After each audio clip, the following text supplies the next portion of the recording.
Ever feel like time is running away from you? Suddenly, 2 years felt like forever, but the last 2 decades disappeared in a flash. You're not losing your mind. Your perception of time is changing. And understanding why might actually give you more moments back.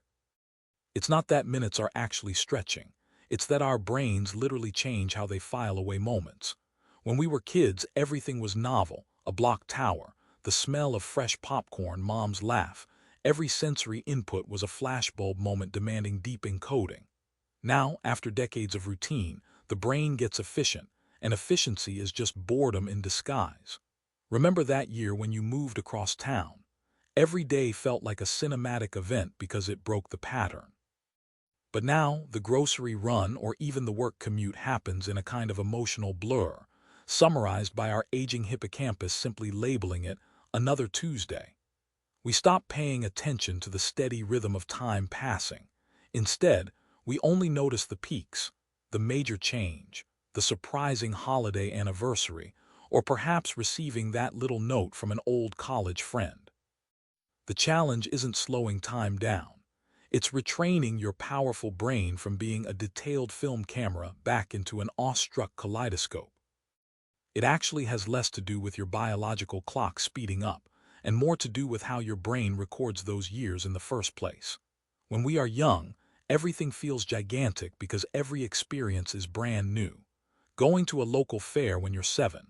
That day might involve meeting sticky-fingered strangers, seeing Ferris wheels arc against a perfect August sky, or smelling popcorn butter everywhere. None of that happened yesterday. It was all novel input. These unique experiences force your brain to fire up more synapses, those critical connections between nerves, creating dense, rich deposits of memory. When you look back on those days as an adult, recalling the chaotic energy of the fair makes that whole period feel incredibly long and vividly detailed. Now, when we reach middle age, much of our routine solidifies. The drive to work, the grocery aisles at Whole Foods, the cycle of dropping the kids off at their usual school. The brain recognizes these patterns, and while they are comfortable, they aren't triggering enough of that novelty boost. It's not that time is physically speeding up. It's just that our brains have become masters at efficiently archiving routine, meaning less vivid detail to play back years from now. It's not that time physically moves at a different speed. It's actually your brain playing tricks on you. The more distracted we are, or if we simply aren't paying our complete attention, the fuzzier our internal measurement of duration becomes. Think about trying to remember an afternoon spent doing nothing, just wandering through a park, maybe watching leaves fall from an oak tree in autumn. When we replay that memory later, it doesn't feel long at all, does it? Our ability to create rich, detailed memories is what gives us the illusion of time passing slowly. To truly anchor a moment in our minds, especially when we are young, say, the endless hours between school dismissal and dinner, we encode sensory details.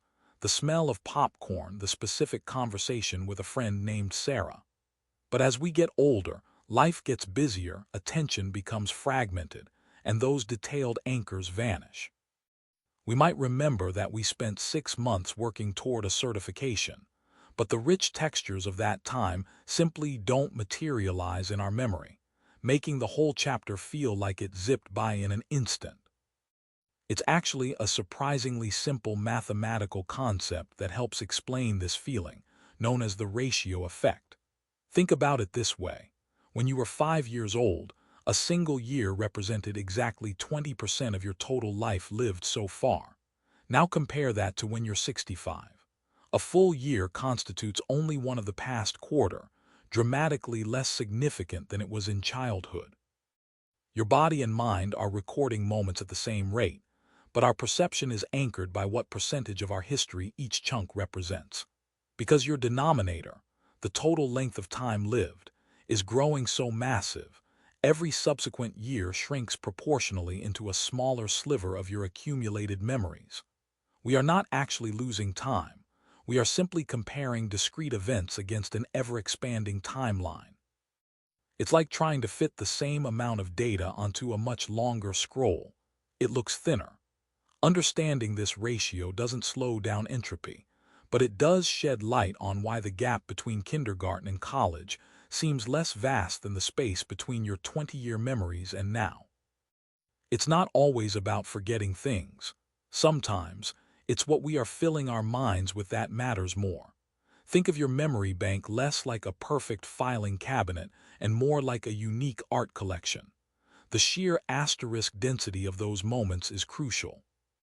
If every day feels like a predictable repeat, the same commute to the Staples department store on Elm Street, the usual dinner routine with Sarah, another hour staring at the email inbox, then your brain has little mental grit to work with. There isn't enough unique data input for it to generate that rich emotional resonance we often mistake for time. Our brains thrive on novelty.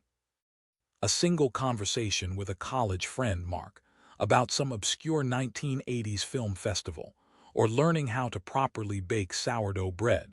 Those little divergences are the moments that anchor us and expand our perceived timeline. When the input is too predictable, even 24 hours slips by feeling like mere minutes.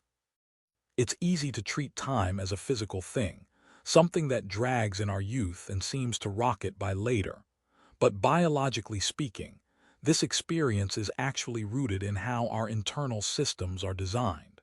As we age, it's not so much that the clock speeds up, but that our biological rulers lose their precision. Consider the pace of cellular division itself.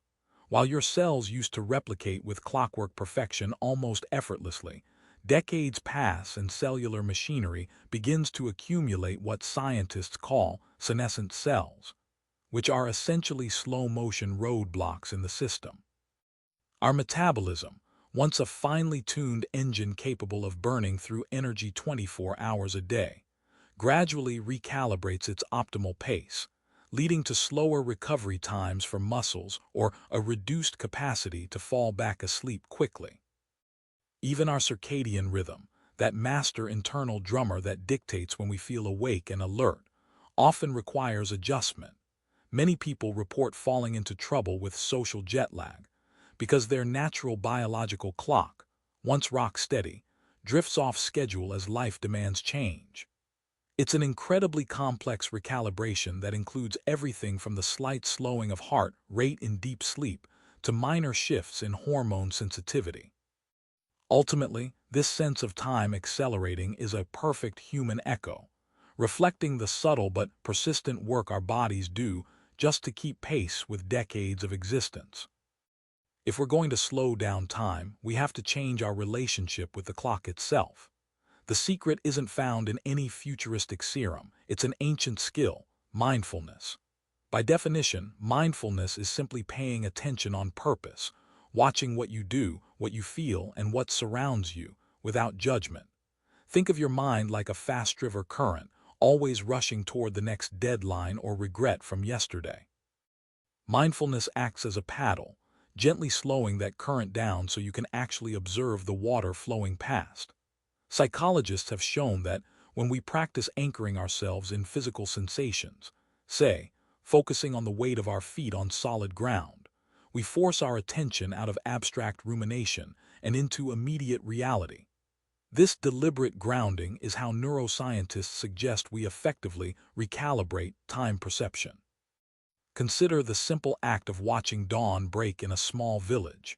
If you are focused purely on the gradient shift from indigo to pale gold, minutes don't race, they seem to expand. By making yourself an active observer of the asterisk now asterisk, rather than just a passenger waiting for it to end, we reclaim those lost moments and keep time wonderfully real again. But this realization doesn't mean we're defeated. It means we have incredible power to redefine our days. We call this process temporal resistance, and it begins with rituals. Instead of rushing through your routine, I challenge you to build tiny pockets of stillness, like dedicating a full 4 minutes just to listening to the sounds outside before tackling emails. This isn't about productivity, it's about presence itself. To combat the feeling of time blurring into one long stream, we must treat our moments like rare tickets. When planning your month ahead, physically block out deep time, whether that's a Saturday morning dedicated solely to painting or an evening reading challenge you started on November 12th. These aren't optional add-ons. They are non-negotiable investments in memory making. Remember the deep satisfaction of spending a whole afternoon at the local botanical garden, where every scent and every petal demands your full attention. Those intentional anchors, those slow Sunday afternoons or that dedicated Tuesday evening with friends, are what give our personal timelines real texture again. You can't stop time from speeding up, but you absolutely can choose to slow down how you live it. Time doesn't actually speed up. Our ability to perceive and record it does. By challenging the feeling that time is fleeing us, we can change how we engage with each day. Look for the novelty, savor the small moments, and remember that now is the most important place you'll ever be. What surprising memory popped into your mind today? Let me know in the comments below.